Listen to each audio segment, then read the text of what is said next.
अस्सलाम वालेकुम गाइस। आज हम बनाएंगे खस्ता पकोड़े जो कि बहुत ही मज़ेदार बनते हैं। वेरी सिंपल है, इसको बनाना बहुत ही आसान।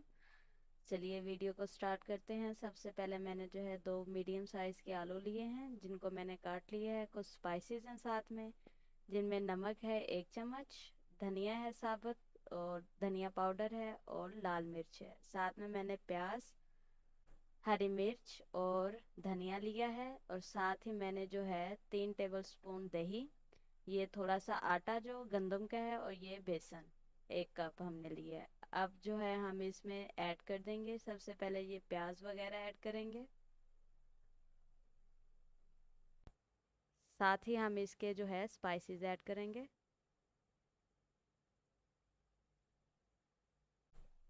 दही और स्पाइसेस ऐड करने के बाद गंदम का आटा, मैदा नहीं गंदम का आटा, इससे जो है पकोड़े जो है खस्ता और स्पाइसी बनते हैं। अच्छी तरह इनको मिक्स करेंगे। मिक्स करने के बाद थोड़ा सा पानी डालेंगे, ज़्यादा पानी नहीं डालेंगे।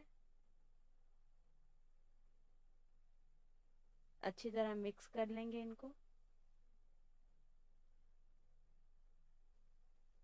ये देखें अच्छी तरह मिक्स हो गया है। ये मैंने कढ़ाई में जो है ऑयल डाल लिया है। गरम होने के बाद इसको जो है हम फ्राई करेंगे। ये देखें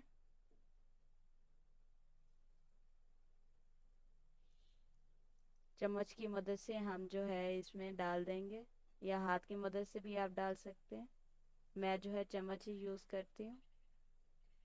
ये देखें हमने जो है इनकी साइड तब्दील कर दी थी।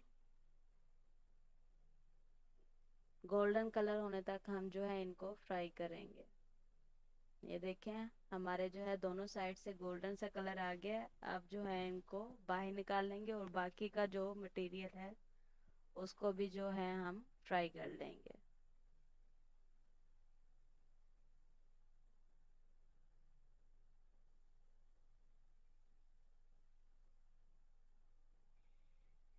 ये देखें जी हमारे जो है पकौड़ों की फाइनल लुक, जो कि बहुत ही मज़ेदार है। आप इसे जो है शाम की चाय या रायते के साथ भी सर्व कर सकते हैं।